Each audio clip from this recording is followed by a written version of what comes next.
اعوذ باللہ من الشیطان الرجیم بسم اللہ الرحمن الرحیم۔ برادران عزیز و معزز خواتین، ہماری آج کی یہ نشست چوتھی نشست ہے جس میں ہم نکاح کے حقوق بیان کر رہے ہیں جو قرآن و احادیث کی روشنی میں ہیں اور سوال و جواب کی شکل میں پیش کر رہے ہیں۔ تو آج کی نشست کا پہلا سوال ہے، بیوی کے حقوق کیا ہیں؟ جواب، اسلام نے خاندانی نظام میں عورت کو شوہر کے گھر کی نگران بنایا ہے، نیز مرد اور عورت کے درمیان حقوق کا منصفانہ دستور پیش کیا، دونوں کے لیے ایک ہی راہ اور ایک ہی دستور حیات تجویز کرنے کی ترغیب دی اور دونوں کے الگ الگ حقوق متعین کیے ہیں۔ تاہم بیوی کے حقوق یہ ہیں: نمبر 1، نفقے کا حق۔ اسلام میں مرد کو قوام اور کما کر خرچ کرنے والا کہا گیا ہے۔ ارشاد باری تعالیٰ ہے سورۃ النساء آیت نمبر 34 میں، مرد عورتوں پر محافظ و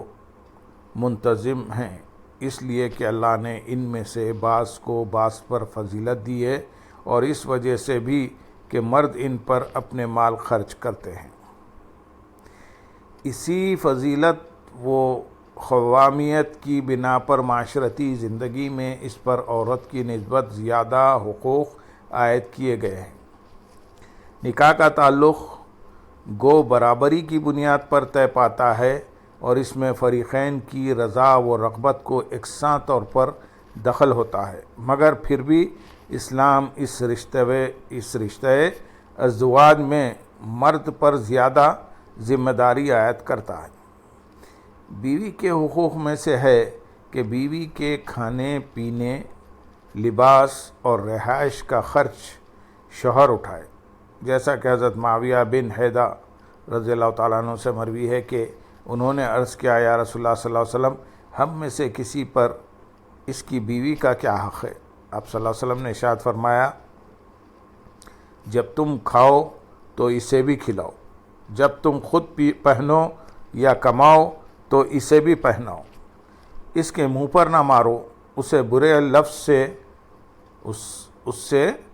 لفظ نہ بولو اور اسے خود سے الگ نہ کرو مگر گھر کے اندر ہی۔ حضرت سعد بن ابی وقاص رضی اللہ تعالیٰ عنہ سے روایت ہے کہ حضور نبی اکرم صلی اللہ علیہ وسلم نے انہیں فرمایا، تم جو کچھ بھی خرچ کرتے ہو جس سے تمہارا مقصود رضا الہی ہوتا ہے تو تمہیں اس پر اجر دیا جاتا ہے،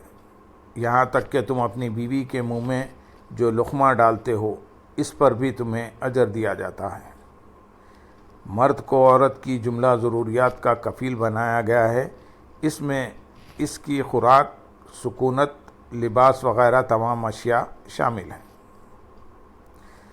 نمبر 2، حق پاسداری کی تلقین۔ حضور نبی اکرم صلی اللہ علیہ وسلم نے احادیث مبارکہ میں عورت کے اس حق کی پاسداری کی تلقین فرمائی ہے۔ حضرت جابر بن عبداللہ رضی اللہ تعالیٰ عنہ سے مروی طویل روایت میں ہے کہ حضور نبی اکرم صلی اللہ علیہ وسلم نے خطبہ حجۃ الوداع کے موقع پر ارشاد فرمایا، لوگو تم عورتوں کے بارے میں اللہ تعالیٰ سے ڈرو کیونکہ تم نے ان کو اللہ تعالیٰ کی امان میں لیا ہے، تم پر ان کا یہ حق ہے کہ تم اپنی حیثیت کے مطابق ان کو اچھی خوراک اور اچھا لباس فراہم کیا کرو۔ حضرت عبداللہ بن عباس رضی اللہ تعالیٰ عنہ بیان کرتے ہیں کہ ایک شخص حضور نبی اکرم صلی اللہ علیہ وسلم کی بارگاہ میں حاضر ہو کر عرض گزار ہوا، یا رسول اللہ صلی اللہ علیہ وسلم، میرا نام فلاں غزوے میں لکھ لیا گیا ہے، مگر میری بیوی حج کرنا چاہتی ہے، میرے لیے کیا حکم ہے؟ آپ صلی اللہ علیہ وسلم نے ارشاد فرمایا، تم واپس چلے جاؤ اور اپنی بیوی کے ساتھ حج کرو کہ اس کا بھی تم پر حق واجب ہے۔ نمبر 3، حق مشاورت۔ عورت کا مرد پر یہ بھی حق ہے کہ وہ عورت پر اعتماد کرے اور اپنے معاملات میں اس سے مشورہ کرتا رہے۔ خود حضور نبی اکرم صلی اللہ علیہ وسلم کا عمل مبارک اس معاملے میں یہی تھا۔ آغاز نبوت میں حضرت خدیجۃ الکبریٰ رضی اللہ تعالیٰ عنہ کا کردار اس کی واضح نظیر ہے۔ جب پہلی وحی کا نزول ہوا اور آپ صلی اللہ علیہ وسلم غار حرا سے اپنی قیام گاہ تشریف لائے تو سیدہ خدیجہ رضی اللہ تعالیٰ عنہ نے آپ کی ڈھارس باندھاتے ہوئے کہا، بخدا ہرگز نہیں، اللہ تعالیٰ آپ کو کبھی رسوا نہیں کرے گا، کیونکہ آپ صلح رحمی کرتے، کمزوروں کا بوجھ اٹھاتے، محتاجوں کے لیے کماتے، مہمان نوازی کرتے اور راہ حق میں پیش آمدہ مصائب و آلام پر برداشت کرتے ہیں۔ اس کے بعد سیدہ خدیجہ رضی اللہ تعالیٰ عنہ آپ صلی اللہ علیہ وسلم کو ورقہ بن نوفل کے پاس لے گئیں۔ یہ اور اس جیسے دیگر واقعات آپ صلی اللہ علیہ وسلم کے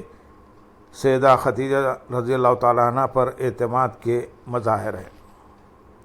صلح حدیبیہ کے موقع پر صحابہ اکرام رضی اللہ تعالیٰ عنہم کفار مکہ سے معاہدہ کے بعد ظاہری صورتحال کے پیش نظر مغموم تھے۔ آپ صلی اللہ علیہ وسلم نے جب انہیں قربانی کرنے اور بال کٹوانے کا حکم فرمایا تو صحابہ رضی اللہ تعالیٰ عنہ میں سے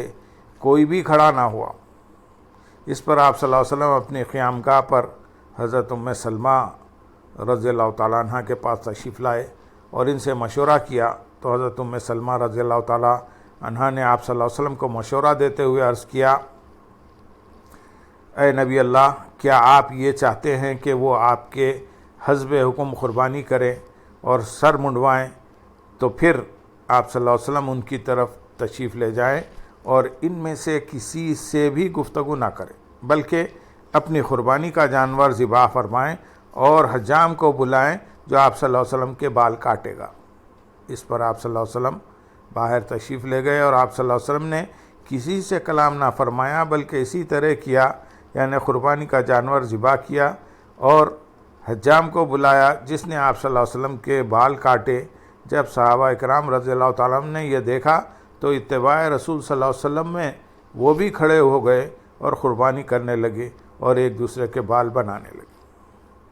صلح حدیبیہ کے موقع پر آپ صلی اللہ علیہ وسلم کا سیدہ ام سلمہ رضی اللہ تعالیٰ عنہ سے مشورہ کرنا صاحبۃ الرائے خواتین سے مشاورت کا اصول بیان کرتا ہے۔ نمبر 4، پردہ پوشی۔ قرآن حکیم نے عورت اور مرد کے تعلقات کو ایک نہایت لطیف مثال کے ذریعے بیان کیا ہے۔ عورتیں تمہارے لیے لباس کا درجہ رکھتی ہیں اور تم ان کے لیے لباس کا درجہ رکھتے ہو، اور لباس سے متعلق ایک دوسری جگہ کہا، سورۃ الاعراف آیت نمبر 26 میں، اے اولاد آدم، بے شک ہم نے تمہارے لیے ایسا لباس اتارا ہے جو تمہاری شرمگاہوں کو چھپائے اور تمہیں زینت بخشے۔ یعنی مرد اور عورت ایک دوسرے کی خامیوں اور کوتاہیوں کا ازالہ کرنے والے ہیں۔ مرد کا فرض ہے کہ وہ عورت کی غلطیوں پر پردہ ڈالے اور عورت کو چاہیے کہ وہ مرد کے نقائص ظاہر نہ ہونے دے۔ نمبر 5، جبر و اکراہ کی ممانعت۔ خاوند پر بیوی کا یہ حق بھی ہے کہ وہ بیوی پر ظلم اور زیادتی نہ کرے، اور جب تم عورتوں کو، قرآن حکیم سورۃ البقرہ آیت نمبر 231 میں ارشاد ہے، اور جب تم عورتوں کو طلاق دو اور وہ اپنی عدت پوری ہونے کو آ پہنچی تو انہیں اچھے طریقے سے اپنی زوجیت میں روک لو یا انہیں اچھے طریقے سے چھوڑ دو، اور انہیں محض تکلیف دینے کے لیے نہ روکے رکھو کہ ان پر زیادتی کرتے ہوئے، اور جو کوئی ایسا کرے پس اس نے اپنی ہی جان پر ظلم کیا اور اللہ کے احکام کو مذاق نہ بنا لو۔ حضرت ابو ہریرہ رضی اللہ تعالیٰ عنہ سے مروی ہے کہ حضور نبی اکرم صلی اللہ علیہ وسلم نے ارشاد فرمایا، اہل ایمان میں سے کامل مومن وہ ہے جو ان میں سے بہترین اخلاق کا مالک ہے، اور تم میں سے بہترین وہ ہیں جو اپنی بیویوں کے لیے اخلاق و برتاؤ میں بہترین ہیں۔ حضرت عبداللہ بن زمع رضی اللہ تعالیٰ عنہ سے مروی ہے کہ انہوں نے حضور نبی اکرم صلی اللہ علیہ وسلم کو خطبہ دیتے ہوئے سنا، آپ صلی اللہ علیہ وسلم نے حضرت صالح علیہ السلام کی اونٹنی اور جس نے اس کی کونچیں کاٹی اس کا ذکر فرمایا تو رسول اللہ صلی اللہ علیہ وسلم نے یہ آیت جبکہ ان میں سے ایک بڑا بدبخت اٹھا پڑھنے کے بعد فرمایا اس اونٹنی کو ہلاک کرنے کے لیے ایسا شخص کھڑا ہوا جو طاقتور، مفسد اور ابو زماں کی طرح اپنے قبیلے میں جری تھا۔ پھر آپ صلی اللہ علیہ وسلم نے عورتوں کا ذکر کرتے ہوئے فرمایا تم میں سے کوئی ایک شخص اپنی بیوی کو غلاموں کی طرح مارتا پیٹتا ہے اور پھر رات کے وقت اس سے قربت اختیار کرتا ہے، ایسا نہ کیا کرو۔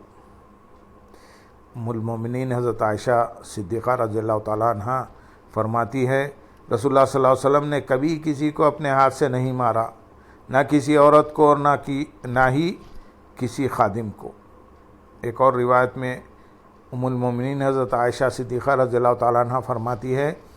رسول اللہ صلی اللہ علیہ وسلم نے کبھی اپنی کسی زوجہ کو نہیں مارا اور نہ ہی کسی خادم کو، بلکہ آپ صلی اللہ علیہ وسلم نے کبھی اپنے دست مبارک سے کسی کو ضرب تک نہیں لگائی۔ حضرت یاس بن عبداللہ بن ابی ذباب رضی اللہ تعالیٰ عنہ سے روایت ہے کہ حضور نبی اکرم صلی اللہ علیہ وسلم نے فرمایا اللہ کی باندیوں کو ہرگز نہ مارا کرو۔ حضرت علی بن ابی طالب رضی اللہ تعالیٰ عنہ سے مروی ہے کہ حضور نبی اکرم صلی اللہ علیہ وسلم نے فرمایا